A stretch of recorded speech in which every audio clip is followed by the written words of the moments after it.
I'm begging, begging you to put your loving hand out, baby.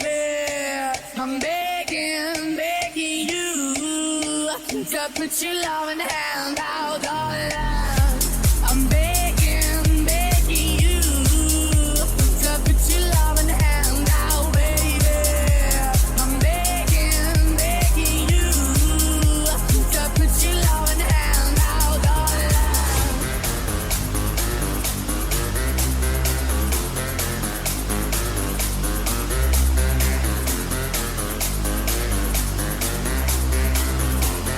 Put your loving hand out, darling.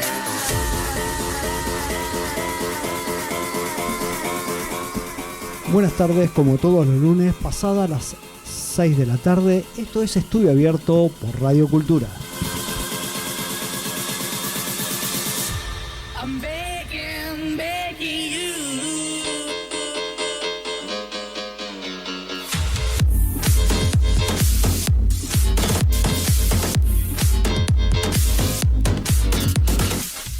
Buenas tardes a todos, otra edición más de Estudio Abierto, como queda dicho, por Radio Cultura. Nuevamente sin la presencia de nuestra conductora principal, Mona Satarain, que pronto volverá. Hoy en la mesa nos va a acompañar Laura Pérez Castro. ¿Cómo estás, Laura? Buenas tardes. Muy bien, ¿cómo están todos? Feliz. ¿Feliz? Feliz por el triunfo de España. Caramba. Creo Así que es. fue triunfo. Sí, acá nos confirma nuestro querido operador que 1-0. Bueno, y también nos acompaña Jorge King Medina. ¿Cómo estás, Jorge? ¿Cómo va? ¿Cómo sentáis? Bien, bien. En español también. Ganó Inglaterra. Ganó también, Inglaterra, claro, sí, estoy muy y contento. lo cual es Molto felice. una felicidad compartida. Hoy tenemos un programa intenso como siempre. Futbolero, podemos decir. Muy futbolero, aunque como no todo es fútbol, Jorge Medina nos va a sacar del ambiente futbolístico, pero bueno, siempre en estos días, en estas semanas finales del Mundial, se empiezan a mezclar muchos aspectos que tienen que ver con lo deportivo y con lo no deportivo. ¿De qué nos vas a hablar? Yo hoy tengo dos documentales para comentarles, uno sobre Messi y otro sobre Maradona, pero no sobre sus vidas, sino sobre dos aspectos fundamentales de sus carreras. Interesantísimo. Jorge, tus avances. Preferiría decir que es sorpresa, pero les voy a hablar esta vez, en vez de obras de arte, o una obra de arte en particular, como venía haciendo, voy a hablar de una técnica, de un soporte. Mira, qué interesante, siempre es muy interesante tus comentarios sobre arte. Y bueno, dentro del primer bloque, yo voy a hablar de lo que tiene que ver un poco con esto que pasó en estos días, justamente con la irrupción de Donald Trump en el Mundial, ya hasta alterando el reglamento deportivo, ¿no? Y cómo la política, a través de la historia, se fue metiendo, sobre todo en el Mundial de Fútbol. Más allá de que cada liga siempre se cuecen habas, en el caso del Mundial, históricamente fue un instrumento de manejo político e incluso de alteraciones reglamentarias como la que hemos vivido esta semana. Así es. Así que bueno, ¿qué les parece si empezamos? Empezamos. Laura, la placa de presentación, surfeando plataformas.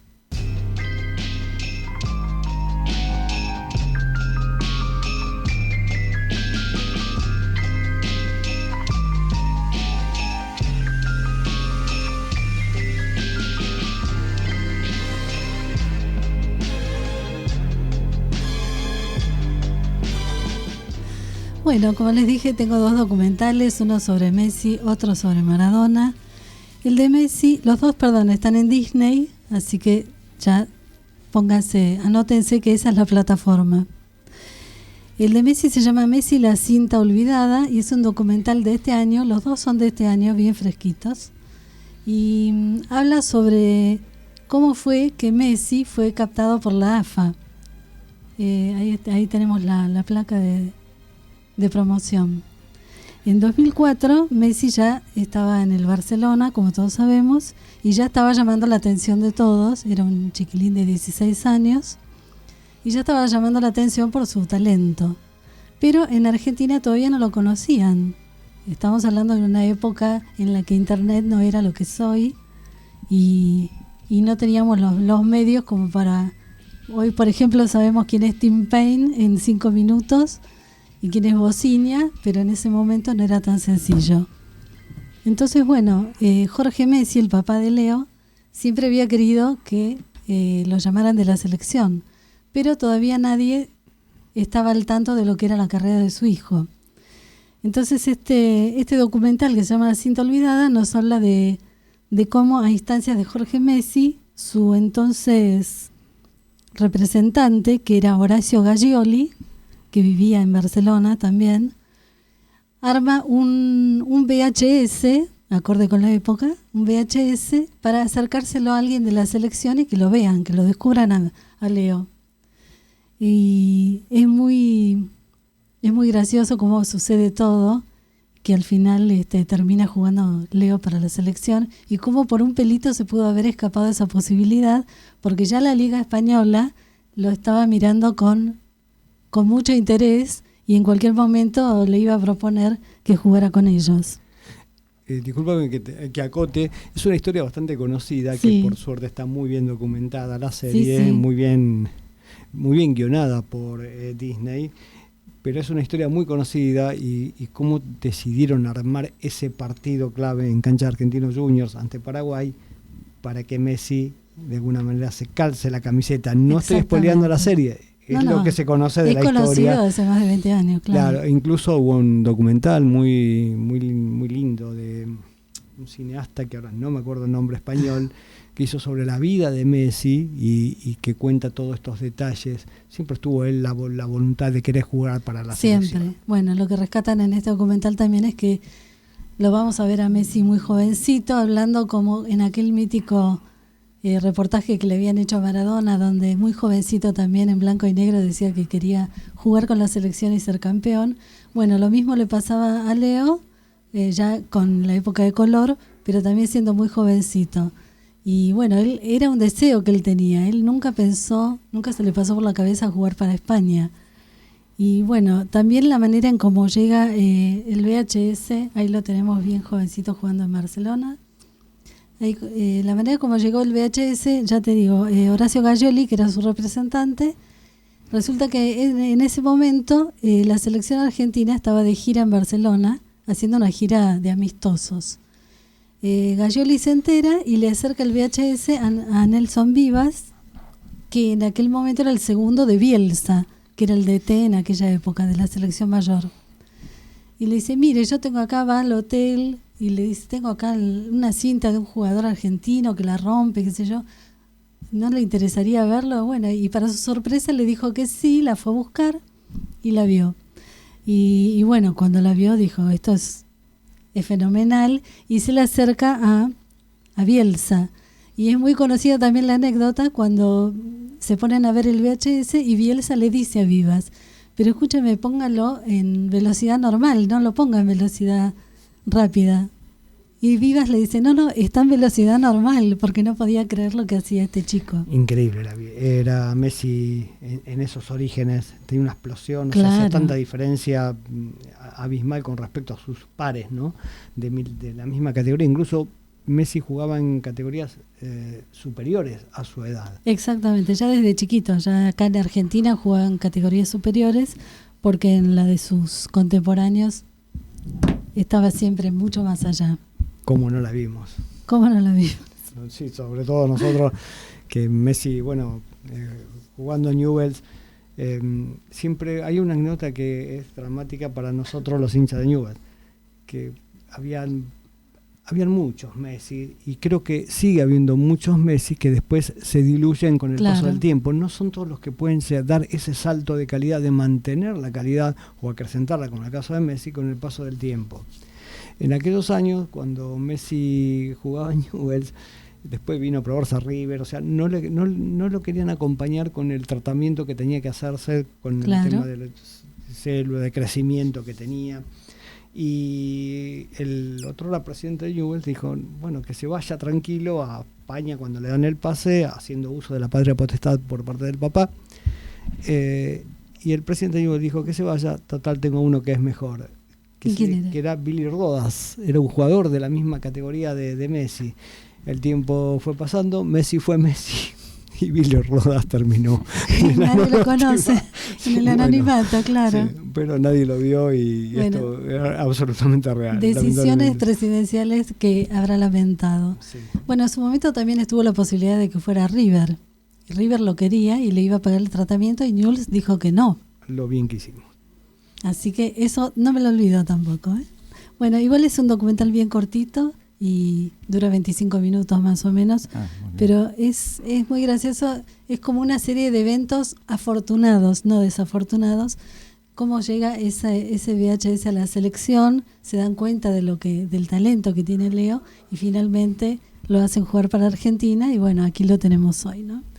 Incluso es muy gracioso la anécdota de Omar Souto, que en aquel momento era el gerente de selecciones, lo fue desde el año 2000 hasta el 2025, que fallece el año pasado, cómo él cuenta cuando le dan la orden de convocarlo, dice, ¿cómo lo ubico? Porque yo estoy acá, él está en Barcelona, tampoco las comunicaciones eran lo que son hoy, y entonces dice que va a Rosario y empieza a buscar, va a un locutorio, a una guía telefónica, y empieza a llamar a todos los Messi de la guía telefónica, hasta que da con la abuela le pasa el teléfono del tío, y el tío le da el teléfono de Jorge Messi. Cuando Jorge Messi lo atiende, le pregunta por Leonardo Messi. Dice, yo le pregunté por Leonardo, porque yo ni sabía quién era el chico. Como todos le decían Leo, pensé que era Leonardo. Y Jorge Messi dice, no, pero no es Leonardo, es Lionel. Así que bueno, pasó de todo, pero logramos tenerlo con nosotros. Maravilloso. Bueno, ¿sale Messi, entra Maradona? Sale Messi, entra Maradona. El otro documental es El día que Diego regresó al Azteca, que no es un tema muy conocido. Es un documental de 1 hora más o menos, que también es de ESPN, por eso lo podemos ver por Disney. Utilizando material de archivo inédito, revive cómo fue la vuelta de Diego al Azteca después de 14 años de haber ganado la Copa Mundial. Él la ganó en el 86, como sabemos, y esto fue en el año 2000. En el 31 de diciembre del 99, que estábamos todos esperando el nuevo milenio, Diego se había ido a esperar el milenio a Punta del Este. Pero en vez de esperarla en una fiesta VIP, como él esperaba hacer, la esperó en la sala de guardia de un hospital porque tuvo una descompensación cardíaca, que todos recordamos cómo terminó esas imágenes de las ambulancias en Punta del Este yendo a buscarlo. Y Coppola diciendo que se había comido un sándwich de salame. Claro, bueno, algo había que decir. Y bueno, a partir de ahí, de ese evento, deciden llevarlo a Cuba para hacer la rehabilitación. Porque en aquel momento la medicina de rehabilitación cubana era muy prestigiosa, entonces deciden que se queda allá unos meses. Estando allá, en el 2000, recordemos, se juega la Copa Libertadores y surge la posibilidad de que Boca se va al Azteca a jugar contra el América. Él se entera de esto y dice, yo tengo que ir a ver a Boca, porque además se extrañaba mucho. En el documental aparece Coppola, por supuesto, y cuenta que extrañaba mucho su casa, su lugar y las cosas argentinas. Dice, bueno, y surge la posibilidad de una cadena de deportes de Florida que se llamaba PSN, parecido a ESPN, pero era otra cosa. Pan American Network Sport. PSN. Sí. Y dice, bueno, qué mejor que traer a Diego para que comente este partido entre Boca y el América. Que venga al Azteca después de tanto tiempo y que comente. Y Diego dice, bueno, perfecto. Coppola dice, firmemos porque necesitamos fondos, tenemos que recaudar. Él lo dice en el documental también. Estábamos sin fondos porque no teníamos actividad, así que era una buena posibilidad para todos, para la cadena y para nosotros también. Dice, bueno, el día del partido nos vamos en un avión privado desde La Habana hasta México. Un viaje de 2 horas y media, porque están cerquita. Pero ¿qué pasa? Se desata una tormenta tropical y esto sí que fue una serie de eventos desafortunados. Ahí lo vemos a Diego en el Azteca. Y bueno, lo que eran 2 horas y media resulta que termina siendo 5 horas y media de viaje en medio de una tormenta que pensaban que no llegaban. Después ir por carretera hasta el estadio, que tampoco podían llegar porque ya había terminado el partido, nunca llegaron a comentarlo, bueno, un desastre. Y tal vez fue para mejor porque al final pudo volver al Azteca al día siguiente, cuando ya no había partido, estaba la cancha vacía, por supuesto, como la vemos ahí, y él estaba muy emocionado, entonces se pudo captar, hizo unos jueguitos también, no podía faltar eso, y estaba muy emocionado recordando lo que había sido su paso glorioso por ese estadio, y bueno, al final fue mejor que haberlo comentado con todo el mundo presente, suponemos. También en ese momento lo había ido a visitar el Potro Rodrigo. Ustedes se acuerdan que para presentarle la canción La Mano de Dios, y no viajó con él porque iba a viajar un contingente, como siempre, que lo acompañaba a Diego, multitudinario, pero luego viajaron nada más pocas personas, entre ellas Coppola también. Ahí lo muestran también en el documental. Finalmente, nos muestran todo este material que está en crudo prácticamente. Hablan todos los testigos de aquel momento, el camarógrafo, el que era el productor del canal deportivo, todos, Coppola también, como ya dije. Y hablan de toda la emoción que tenía Diego, de lo emotivo que fue este viaje para él. Y cuando lo ves te das cuenta que realmente fue como un shock para él. Sí, debió haber sido, fue muy emotivo, me acuerdo de las circunstancias en que fue muy imprevisto, por todo lo que vos estás contando, fue algo muy repentino y para él fue una sorpresa que él le decía todo que sí, pero realmente lo conmovió poder estar en esa situación en el Azteca solo, prácticamente, con las tribunas vacías, sí. Evocando cada instante, y después entre emoción y risas recordaba cada una de las jugadas, cómo fue la mano de Dios, y bueno. Incluso el camarógrafo dice en un momento, yo había preparado 2 sillas, de esas sillas de director, plegables, para que se sentara ahí y le hiciéramos una entrevista, pero fue imposible. Él, en cuanto pisó el césped, empezó a hacer jueguitos con la pelota y empezó a caminar y empezó a hablar y a recordar todo lo que había pasado ahí, y bueno, tal vez fue mejor así también. Bueno, después regresaron después de ese viaje tan accidentado, y lo particular de esto es que todos los involucrados tuvieron distinta suerte, porque Maradona volvió después muchas veces a México, pero nunca más volvió a ir al Azteca. Mira. Esta fue la única vez que fue. Incluso cuando fue como DT, que fue DT del Sinaloa en el 2018, tampoco volvió al Azteca. Así que esta fue como una joyita. Después Rodrigo vuelve a Argentina y a los 14 días fallece en un accidente. Y la PSN, que era la productora de esta red deportiva, a los 2 años se funde y quiebra y ya no existe. Así que es increíble todo lo que pasó después. Bueno, dicho por Juan Pablo Varsky, esta cadena, que era una cadena televisiva de Estados Unidos, sí, que tenía los derechos de la Fórmula 1 también. Era un majestuoso lavado de guita.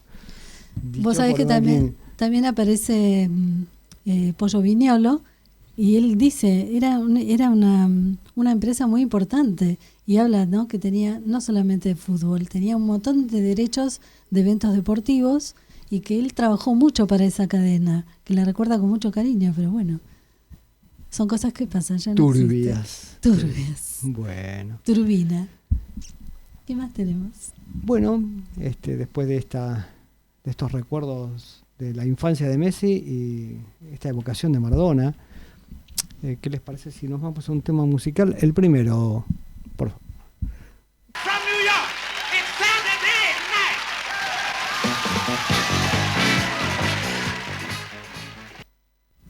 Este era el impasse musical del Saturday Night Live con los ya clásicos y desaparecidos Soul Brothers, los Blues Brothers con Soul Man, Dan Aykroyd, John Belushi en vivo, en el año 79, si no me equivoco. A ver qué tenemos, Charlie, para comentar sobre esto de Trump que decías. Vamos a hablar de la incidencia de la política, en este caso en el tema de los mundiales, ¿no? justamente hoy el presidente de Estados Unidos, Donald Trump, confirmó que pidió a la FIFA que revisara la suspensión de Balagun, porque el crack de la selección de Estados Unidos, Sí. porque pensaba que no era falta. Trump lo corroboró y afirmó que el organismo rector del fútbol mundial tomó la decisión correcta en permitirle al jugador participar esta noche. Qué vergüenza, la verdad que... Por su propia iniciativa. Trump, sin ningún pudor, ¿no? Afirmó que el organismo rector del fútbol mundial tomó la decisión correcta al levantar la sanción y añadió que, de haberse aplicado la sanción, habría dejado una gran mancha en el torneo, como si su intervención fuese justamente pureza en estado puro, valga la redundancia. En todas las historias de los mundiales ha pasado este tipo de cosas. Es verdad. Quizás no de manera reiterada. Estamos viendo justamente a Balagun, el jugador, el crack de Estados Unidos, realmente un muy buen jugador, que le correspondió una falta que, qué sé yo, de acuerdo a las reglas vigentes por parte de FIFA, está bien expulsado, Claro. guste o no guste. Pero a Trump no le gustó, No, justamente. no. Pero todas estas intervenciones de los gobiernos a través de las historias de los mundiales se vienen repitiendo. Sí. El mundial en sí mismo se constituye en un hecho político y que a la postre vamos a ver que fuertemente marcado por lo económico y político, como es en la actualidad, que tiene sus orígenes ya pasado el mundial del año 30. El año 30 fue casi una presentación muy austera de equipos, muy pocos equipos. Y Mussolini en el 34 advirtió que eso podía llegar a ser la propaganda ideal de su régimen, de su manera de hacer política, y estamos hablando justamente de la pre-Segunda Guerra Mundial. De hecho lo fue. De hecho lo fue. Mussolini quería imponer la imagen del italiano a través del deporte como el espíritu ganador, el ser superior en algún punto, que después también en otros aspectos lo imitaría la Alemania nazi. Mussolini invierte mucho en aquel mundial del 34 y obviamente los resultados lo acompañan, de cualquier manera lo iban a acompañar, eso es obvio. Italia sale campeón del mundo venciendo a Checoslovaquia en una prórroga dramática, obviamente con los árbitros manejando muy bien las faltas, ¿no?, en favor del local, Sí, que era famoso, Italia. es famoso ese mundial. Pero este hecho, justamente, y acá lo estamos viendo en esta imagen, lo vemos a Mussolini festejando el título de 4 años después, porque ve todo el rédito que le produce el Mundial del 34, y dijo, esto hay que repetirlo en el 38 en Francia, cuando le ganan la final a Hungría por 4-2. Lo que queda de esto es que el manejo era tal que quedó en la historia un telegrama que Mussolini le manda a su equipo y nunca quedó claro si fue un mensaje de aliento o una amenaza, que decía vencer o morir. Yo diría lo segundo. Sí, siempre acompañó al régimen hasta posteriormente al Mundial 38, empieza ya la Segunda Guerra Mundial, y la historia sigue como todos la conocemos. En el 50 vuelven los mundiales de fútbol, vuelve a Sudamérica, y se hace en Brasil, donde el famoso y aquel célebre maracanazo, que se produce a mediados de año, produjo en las elecciones del octubre siguiente que el gobierno de Eurico Gaspar Dutra perdiese. Claro. O sea, las consecuencias fueron fatales para que el gobierno, que justamente tuvo que padecer la humillación del maracanazo que se lo propinó el equipo uruguayo, ¿no? Uruguayo, sí. Aquello lo recordado, marcado 200.000 personas, festejaron mucho antes de que empiece el partido, se pusieron 1-0, se pusieron a festejar y Uruguay se lo dio vuelta y fue tragedia. Esto siguió de alguna manera ya cuando pasados los años y se consolidaba la Guerra Fría. En los mundiales de fútbol se representaban disputas que tenían que ver con lo ideológico. Era necesario imponer que no ganasen los países comunistas de alguna manera. Claro. El fútbol tenía que ver con Occidente y con esa ala del mundo. Se disputa el Mundial de Suecia, el campeón vuelve a ser Brasil y bueno, en este caso Suecia es el vicecampeón, no tuvieron nada que hacer pobre con los brasileños. Pero sí, recién veíamos la imagen de Garrincha, si la podemos volver a ver, que tiene que ver con el Mundial de Chile del 62, y acá empezamos a ver cómo empiezan lo maniqueo de los reglamentos de acuerdo a las conveniencias del poder. En ese momento Brasil de alguna manera representaba el poder que tenía que ver con el fútbol. Y a Garrincha lo expulsan en la semifinal que fue justamente contra el país anfitrión, contra Chile. Lo echan, Brasil gana de todas maneras y por alguna presión del poder, en este caso de la FIFA y de la Federación Brasileña, le permiten, lo amnistían a Garrincha para que juegue la final y efectivamente con una actuación descollante de Garrincha, Brasil vuelve a salir campeón 3-1 y esta vez la víctima fue Checoslovaquia, que justamente era el que no tenía que ganar. Claro. Llegamos al Mundial del 66 en Inglaterra, el poder nuevamente se hace presente, era necesario que Inglaterra gane, creo que hizo algún mérito futbolístico, pero también es innegable la ayuda de los... El manejo que hubo en ese Mundial, sí. Del arbitraje. ¿Cómo? Es muy conocido el manejo. Es muy con todo el manejo que hubo, de hecho... siempre se sigue hablando en la actualidad del gol fantasma de Geoffrey Hartz, que no fue gol, simplemente porque el partido estaba empatado con Alemania 2-2. Este gol representó al tercero, el que desniveló el partido, y claramente se vio que la pelota no había entrado, pero ante la duda el árbitro corrió hacia el centro del campo marcando la falta.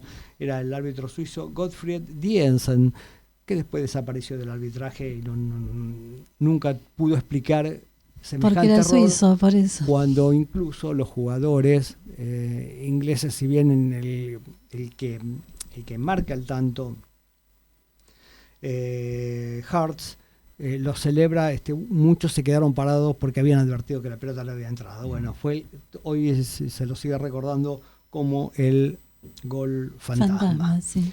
Bueno, después viene el Mundial 74, el México 70 que, sí. no tuvo muchas injerencias, salvo conflictos locales en México por los gastos que trajo las Olimpiadas y el Mundial del 70, algo que siempre cayó mal, pero que para México, para los gobiernos mexicanos, era la propaganda política que necesitaban y que lo daban las Olimpiadas por un lado, pero sobre todo el Mundial, cuando ya se empezaban las transmisiones satelitales de todo el Mundial.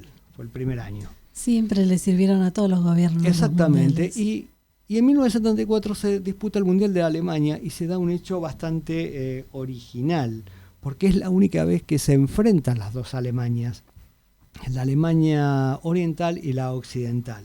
El 22 de junio del 74 se enfrentan ambas Alemanias y gana la Alemania democrática, la Alemania comunista.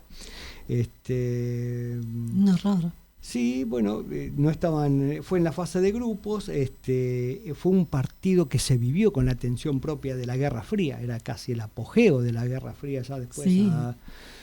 Casi 30 años de la guerra, y en aquella ocasión ganó 1-0 la Alemania democrática con un tanto anotado por Jürgen Sparwasser, un jugador que después de eso, que logró la celebridad por ese tanto, aunque después haya quedado prácticamente en el olvido.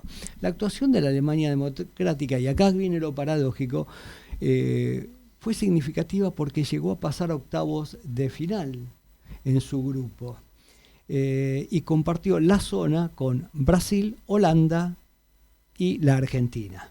Uh-huh. A nosotros nos fue muy mal con Brasil, sí. Pésimo con Holanda, pero rescatamos un digno empate contra la Alemania Oriental y fuimos junto con los alemanes orientales los que se despidieron del Mundial en esa fase de grupos. Lo paradójico es todavía que no había llegado nuestra época de gloria. Había en aquel 74 la Alemania Occidental los libros dicen que eso sirvió para despertar a los occidentales, se pusieron las pilas y finalmente fueron los campeones del mundo. La Alemania Oriental se volvió a casa bastante antes. Llegamos al Mundial 78, nuestro mundial, y podemos ver el logo, un logo característico, que lo tenemos bien, bueno, quienes vivimos la época lo conocemos muy bien, lo llevamos en el recuerdo, que también no está ajeno a las cuestiones políticas, porque el mundial se dirimió a favor de la Argentina ya en la época del gobierno de la dictadura de Lanusse. Pero en el año 72 y 73 se confirma que la Argentina va a ser la sede, sobre todo en el año 73, ya con un nuevo gobierno. Y podemos ver la foto siguiente, en que el símbolo obedece a cuestiones políticas, como se puede observar. Sí. De alguna manera representa un saludo característico de Juan Perón, que fue el presidente en 1973. No lo llegó a ver al Mundial, porque falleció unos cuantos años antes, pero la política estaba ya bien metida en el contexto del Mundial. ¿Por qué? Porque para la Argentina era la propaganda del nuevo gobierno de la Argentina que se reinstalaba, una Argentina que el eslogan decía Argentina en potencia, y era la propaganda ideal para proyectarse al mundo esa nueva Argentina. Y también para callar el tema de las denuncias sobre los abusos a derechos humanos. Después viene eso, porque en esa época todavía estábamos en democracia. Esto es, estamos todavía en el año 73-74. Bueno, las controversias políticas fueron muy duras en nuestro país, se tenían que elegir las sedes, fueron disputas muy intensas, hubo muchos clubes que presionaron, empezaron a remodelar sus estadios, algunos quedaron de lado, entre ellos, por ejemplo, Boca había proyectado en el año 71 un magnífico estadio en zona de la Ribera Sur, se llamaba La Cruzada de Oro, era sobre lo que hoy es la Costanera Sur, que todavía hay algunos edificios que pertenecieron a aquella ciudad deportiva de Boca. Y bueno, sobre una isla, en un proyecto muy ambicioso, se iba a hacer un estadio para más de 100.000 personas, bueno, todo quedó en la nada, todo tenía que ver con la puja hacia quién iba a ser la sede del Mundial. Independiente había empezado a construir, a remodelar su estadio, que quedó muchos años por la mitad o inconcluso, y Racing tenía lo que tenía, pero era muy difícil poder llevar una sede a Avellaneda. Finalmente quedó Vélez por su ubicación geográfica y por lo moderno de su estadio, y porque era un estadio que se podía remodelar de manera mucho más rápida que cualquiera de los otros. En Rosario también hubo muchos conflictos, el estadio Newell's había sido nominado para ser subsede, y bueno, la dirigencia central tenía contactos con el gobierno peronista entonces y de la AAA a través de un dirigente que se llamaba Rodena. Todo esto está en un libro del periodista Carlos Delfrade, que señaló justamente cómo Central, usando el poder de convicción que tienen las armas, convenció a todos los dirigentes de que tenía que ser la sede, como finalmente fue. Cae el gobierno peronista, suben los militares y todo lo que ya sabemos, los desaparecidos, toda una historia de terror, y los militares, lo que vos recién decías, necesitaban lavar su imagen, claro, y utilizaron el Mundial de Fútbol. Pero bueno, como vemos, en el Mundial 78 todo empezó desde su mismo origen. Luego del 78 vino algo que nos vuelve a instalar en algo que tiene que ver directo con el poder, que es algo más, hasta casi un paso de comedia. El campeón es Italia, pero el 21 de junio en la sede de Valladolid jugaron Francia y Kuwait. Y podemos ver que el jeque Fahid Al-Ahmad Al-Sabad ingresó al estadio, porque no estaba de acuerdo con un fallo que le posibilitaba a Francia el cuarto gol. Después hablan de Trump, pero ya había un antecedente. Este es un pionero. Había un antecedente. Hay un antecedente. Ingresa al estadio, que esta foto es cuando él ingresa, no lo pueden parar y nadie interrumpió su paso. Encaró primero a sus jugadores a decirles que no intervengan ellos, que lo iba a arreglar él.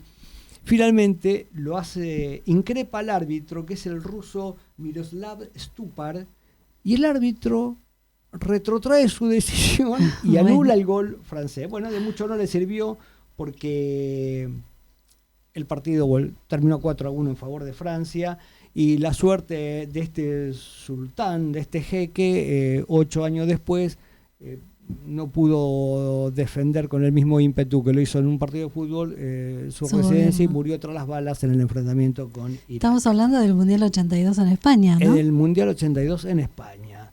En México 86 también la política vuelve a presentarse, y de la peor manera. México tiene un feroz terremoto justamente en Ciudad de México, y la prioridad del gobierno era el Mundial. De hecho, había quedado destruido la Ciudad de México, y se recuerda un famoso canto de los hinchas: no queremos goles, queremos frijoles.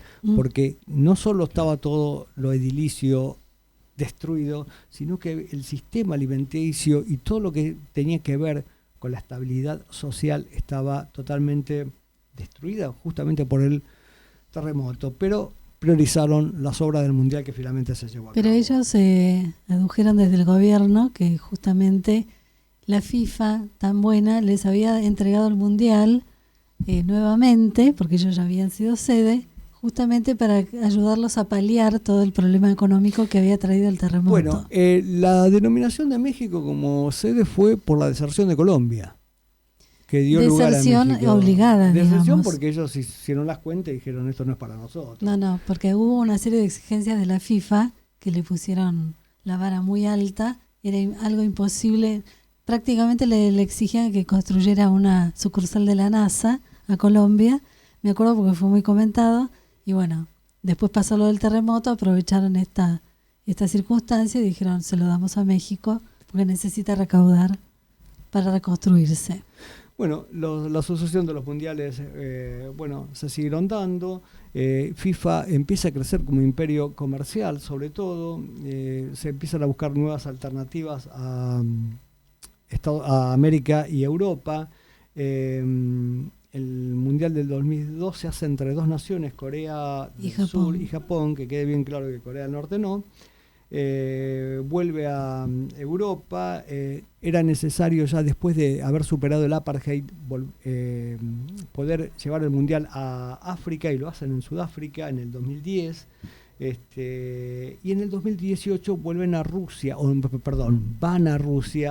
Después, sobre todo, cuando Putin arrasaba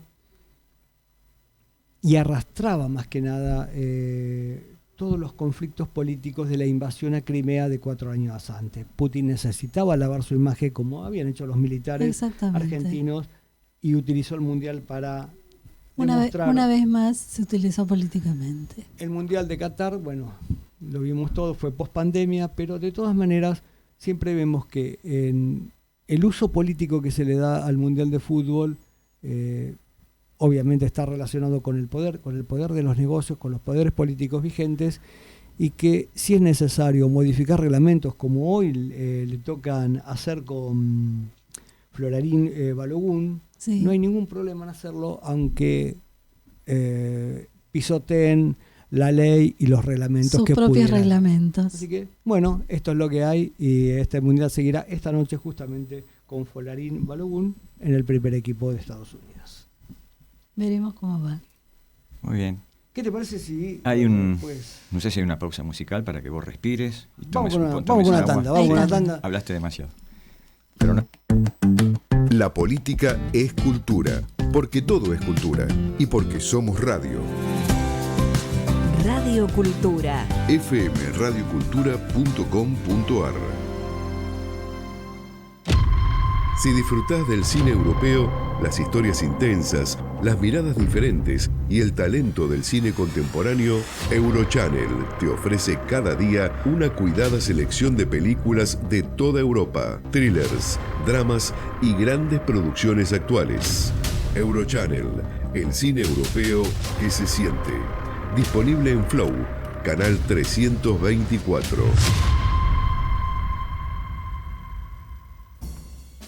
El Garage del Artista.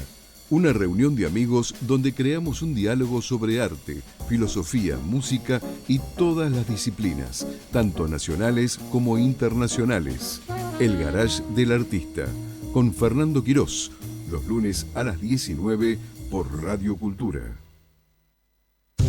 Sin cultura no hay país, porque todo es cultura y porque somos radio. Radio Cultura. Bueno, seguimos en Estudio Abierto, un poco corrido del eje de las 18:30. Tenemos reloj de arena. Tenemos un informe de Mona Satarain que viene desde una de nuestras madres patrias. Lo vemos. Hola queridos compañeros de Estudio Abierto. Estamos aquí en Atenas, en Grecia, ciudad preciosa, cuna de la civilización. Los argentinos somos muy bienvenidos. Obviamente la pregunta es la selección, Messi, bueno, lo que todos se imaginan, pero son un pueblo muy hospitalario y esta ciudad es hermosa. Acá la gente viene a ver las ruinas, la cuna de la cultura. Pero nosotros, ¿qué vamos a ver? Cine. Y yo apuesto que es uno de los cines con mejor vista y mejor encuadrado en el mundo. Ustedes dirán que es una exageración. Bueno, después me cuentan a ver qué les parece el informe. Lo prometido, estamos en el Cine París, un lugar encantador en Atenas, en la calle principal de Atenas, en el barrio de Plaka, un barrio antiguo, divino, lleno de lugares de artesanías. Este cine solo pasa películas que han sido éxitos, clásicos, cine de culto. Hoy están viendo Eterno Resplandor de una mente sin recuerdos. Nuestro informe de hoy para Estudio Abierto tiene que ver con el fenómeno del cine al aire libre como parte de la cultura griega. Atenas es una ciudad muy calurosa, con muy poca superficie verde, rodeada por 7 colinas y con 3 millones de habitantes. De mayo a octubre, decenas de cines al aire libre abren sus puertas, como una alternativa al calor. En la mayoría de ellos se pueden pedir bebidas, incluso algo de comida. Actualmente en Atenas hay 44 cines al aire libre que fueron furor en la década del 60, cuando había más de 600 en Atenas. Por eso sigue siendo considerada la mejor ciudad del mundo para disfrutar cine al aire libre. Esta tradición comenzó a principios del siglo XX y ganó gran popularidad después de la Segunda Guerra en la época de oro del cine griego. Uno de los cines más impresionantes de Atenas es el que visitamos hoy, el Cine París, en el histórico barrio de Plaka, a los pies de la Acrópolis. Fue inaugurado en 1920 y fue reabierto hace muy poquito, con impresionantes vistas al Partenón, que era lo que les decíamos en nuestra introducción. Es uno de los cines que yo creo con mejor puesta en escena del mundo. Hay algo particular con estos cines de verano. La mayoría son de titularidad pública. Tiene que ver con la cultura cinematográfica de Grecia y sobre todo con la primera mujer ministro de Cultura en Grecia, que fue la actriz Melina Mercury. Ella gestionó una normativa de protección que se aprobó en 1997 después de su fallecimiento. La mayoría de estos cines, sobre todo el Cine París, en el barrio de Plaka, proyectan clásicos del cine. Una maravilla. Esperemos que este informe les haya gustado. Nos despedimos y nos vemos muy pronto en Estudio Abierto.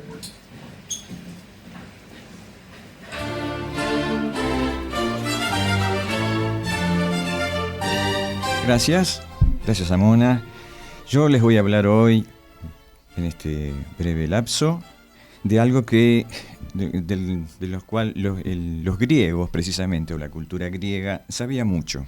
Pero los que se destacaron en este arte fue el Imperio Romano, ¿no? Los mejores ejemplos son los del Imperio Romano. Si yo les digo musivario, ¿ustedes en qué piensan? En un bar. Musivario. Pero si yo les digo mosaiquista, bueno, ahí estamos más cercanos. Mosaiquista precisamente, justamente es aquel que trabaja con los mosaicos o que hace los mosaicos. La palabra musivario tiene dos acepciones. Es el arte de hacer mosaicos y también es lo que está relativo al mosaico, es decir, aquel que trabaja con el mosaico, que viene del latín, precisamente, no del griego, sino del latín, musivarius o musivarius, según la pronunciación antigua. Y precisamente la palabra musibus o musibus, relativo al mosaico, deriva de musium, es decir, musium es la obra de las musas, aquellas que inspiran al artista. Y el sufijo arius es hacer referencia al oficio, al que trabaja. Entonces, musivarius es aquel que hace mosaicos, ¿verdad? Arius, derivó en castellano en nero, ¿no? Tintorero, por ejemplo, ¿no? Uh-huh. Entonces el oficio del mosaico. Mosaico, por supuesto, es una palabra lunfardo, pero que no tiene nada que ver con los mozos, sino que hace referencia a las jovencitas, a las muchachitas, a las muchachas en flor. Mosaico es una película argentina disruptiva de 1970, dirigida por Néstor Paternostro, con Perla Caron y Federico Lupi, que deberían ver. Pero aquí lo que nos trae es hablar sobre los mosaicos. Es nada menos que una obra de arte, si se considera una obra de arte, hecha con pequeñas piezas, con pedacitos de vidrio. Antiguamente se utilizaban piedras de colores, de la naturaleza, ¿verdad? Cerámica. Y estos pedacitos que van conformando la obra en general se llaman teselas. Ya podríamos, no sé si tenemos imágenes para ir ilustrando. Esto es a modo de ejemplo, porque de mosaicos tenemos miles, diría yo, de ejemplos, que por suerte nos llegan hasta estos tiempos. Vemos, por ejemplo, ahí arriba el mosaico de Isos. Alejandro persiguiendo a Darío, al rey Darío, rey persa. Es una reconstrucción en cerámica, en mosaicos, ¿no? En teselas, de una pintura original griega. Esto se encontraba en lo que se conoció como la Casa del Fauno, en las ruinas de Pompeya. Estaba en el piso. Estas obras no están consideradas, o por lo menos en los orígenes, no estaban pensadas para pegarlas o ilustrar paredes, sino que eran para pisarlas, para impresionar, por ejemplo, a los que visitaban las casas. Debajo ya un ejemplo mucho más tardío, el arte bizantino.